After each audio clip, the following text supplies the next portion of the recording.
10 crazy lies King Charles told to the public. Number 10, spreading rumors about Diana. Diana's former chief of staff has blasted King Charles's former courtiers for spreading lies that she was mentally ill. Patrick Jeffson, who worked closely alongside Diana for 8 years, alleges that Charles's staff smeared his first wife in a systematic campaign, while it was an open secret within the establishment that he was having an affair with longtime mistress Camilla. Jeffson said, "This is not just some casual gossip, it was a systematic campaign."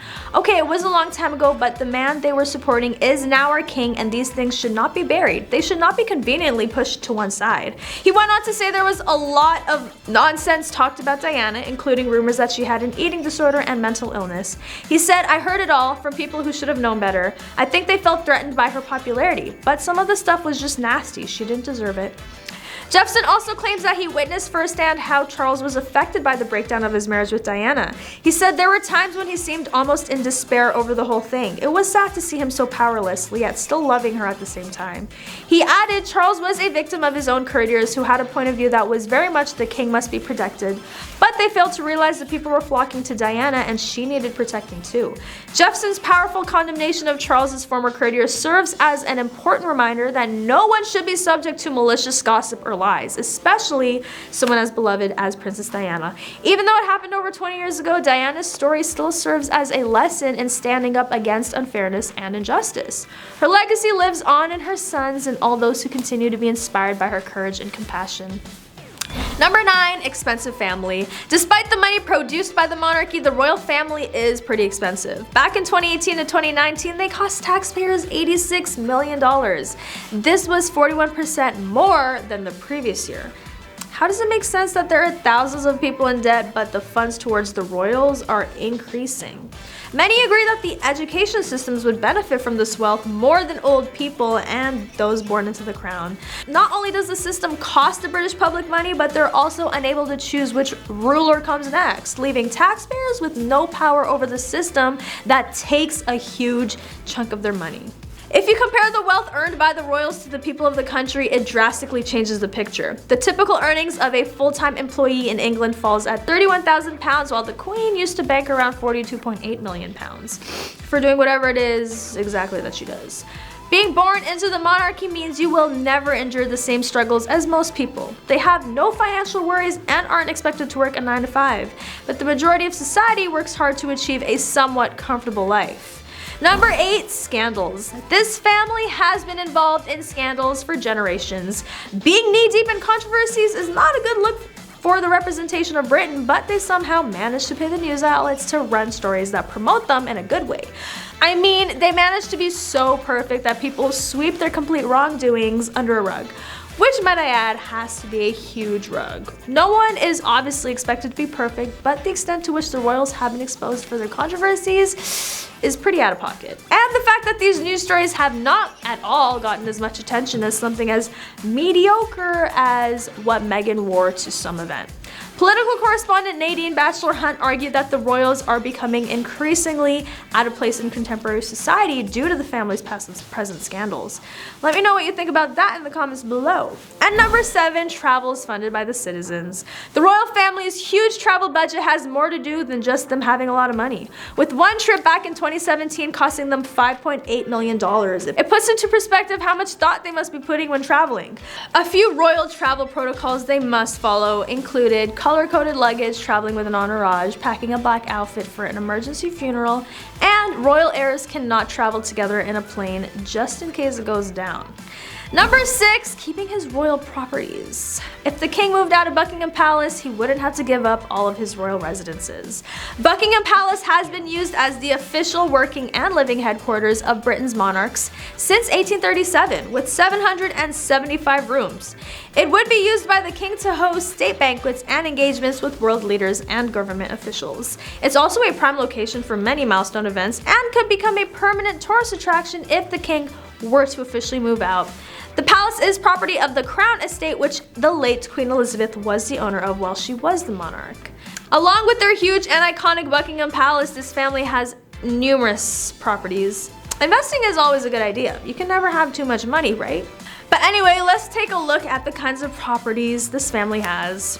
Adding to their 2 palaces. Let's add a third one, the St. James Palace. This was once the former residence of the monarchs of Queen of England before the reign of Queen Victoria. With a total of 30 regal estates, the family owns a 50,000-acre estate in Norfolk, a Berkshire Wendy house, the infamous Kensington Palace, a couple cottages, castles, forts, and many more. By the time I finish this list, this video would probably have been finished. So I did the math, and if you wanted to stay for 1 month at each property, it would take 2.5 years to finish that tour. 30 properties. If I could sign up to be a royal, I would do that just for that reason alone.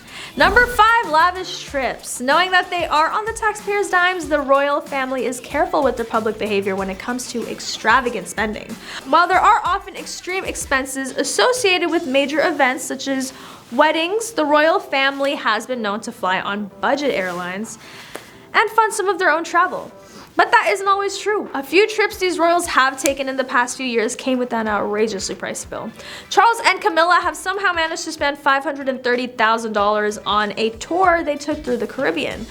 Other trips that were pretty pricey were trips taken by Will and Kate, estimating around $130,000. Just in case you haven't noticed, they're also very careful of their public persona.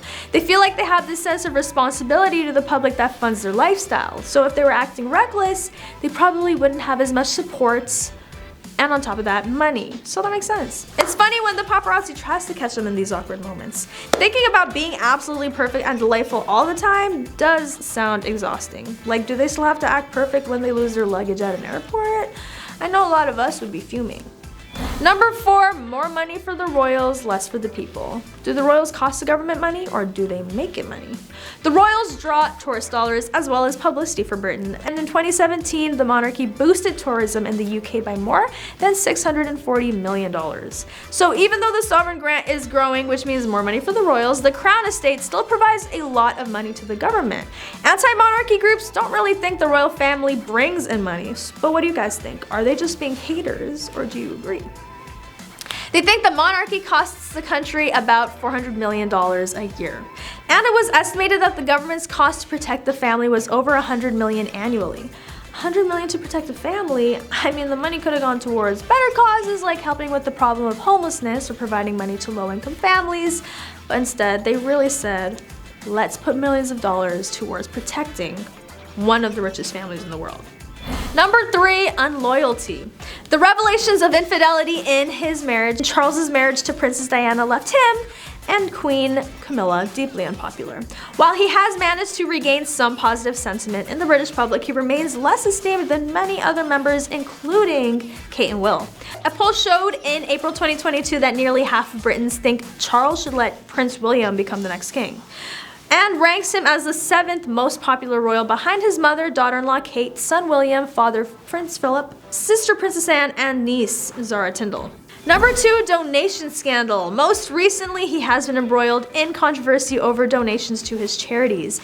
The Sunday Times of London reported that the half-brothers of a controversial figure made a $1.2 million donation to the Prince of Wales charitable fund back in 2013, but Charles's official office, Clarence House, said the royal did not personally solicit the donation. And number 1, hiding details about their wealth. The royal family is under few requirements to disclose details of its wealth, but all I'm gonna say is, if you want to find out, it's not too difficult to go all Sherlock Holmes on the family. The family's communications with the government are exempt from freedom of information requests, and their official papers are kept secret by Britain's National Archives for at least 50 years. The lack of transparency has led anti-monarchy groups, including the Republic, to call the monarchy an unaccountable public institution that has the power, secrecy, and influence to willfully abuse its position. Without a change, many details of the royal family's private wealth may never be known. Facts about the Duchy of Lancaster's offshore investments were leaked back in 2017, and those detailed roughly $13 million in offshore accounts. I wonder what else can be revealed if more docs were suddenly leaked. Other reports have suggested questionable foreign dealings or arrangements. Earlier this year, King Charles was accused of offering to help secure a knighthood for a Saudi national in response to a donation to his charitable foundation. Representatives of Charles deny any impropriety, but regardless, it sounds a little suspicious. But that is all for today. Thank you for watching. Don't forget to like, comment, and subscribe for more juicy royal updates. And I'll catch you next time on The Rich Life.